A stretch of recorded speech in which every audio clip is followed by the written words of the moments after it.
kita asli, karena kita asli. তাই না? How we do this? Not Korean. আমরা সাথে দেখেছি আমরা যথারীতি খবর পাই ধর্মর পেজ থেকে খবর পাই এখানে এসে দেখেছি যে লোকাল পাবলিক 80%ই আগুনটা নিভিয়ে নিয়েছে। তারপর আমরা বাকিটা এক্সটিংগুইশ করেছি। এখানে কয়টি দোকান পুড়ে ছাই হয়েছে? 3টা দোকান মেনলি গেছে, একটা হার্ডওয়্যার, একটা গ্রোসারি, একটা সিমেন্টের দোকান। ক্ষয়ক্ষতির পরিমাণ কি মনে করেন আপনি? ক্ষয়ক্ষতির পরিমাণ ঠিক বলতে পারছি না এখনো, মোটামুটি 15 লাখ টাকা তো হবেই। যখন তুফানটা হয়েছে, বৃষ্টি হয়েছে, শর্ট সার্কিট হয়েছে।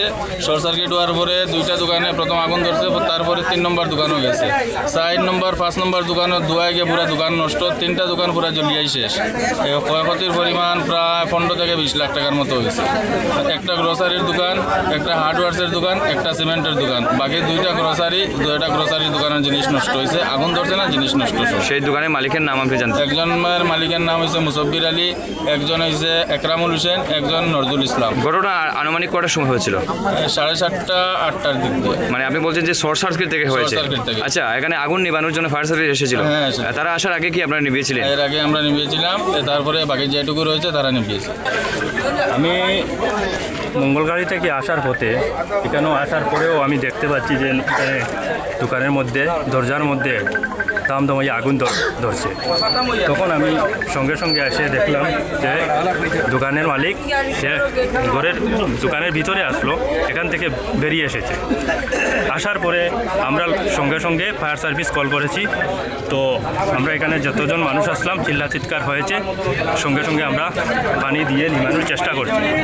মতলব 80% আমরা এখান থেকে লিমাই লিখছি। তারপরে ফায়ার সার্ভিস আইছে, বাকি যতটুকু আছে ততটুকু তারা লিমিয়ে দিচ্ছে।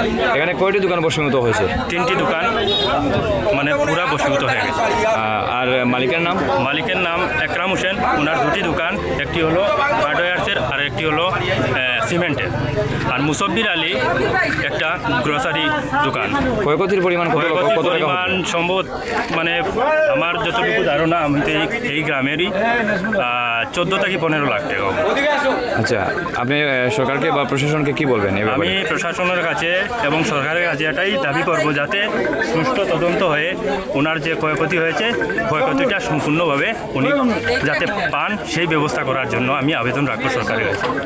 আনন্দ আর ভালোবাসার দীপ্তিতে গড়া সমুজ্জ্বল পরমা, ঠিক তোমারই মতো।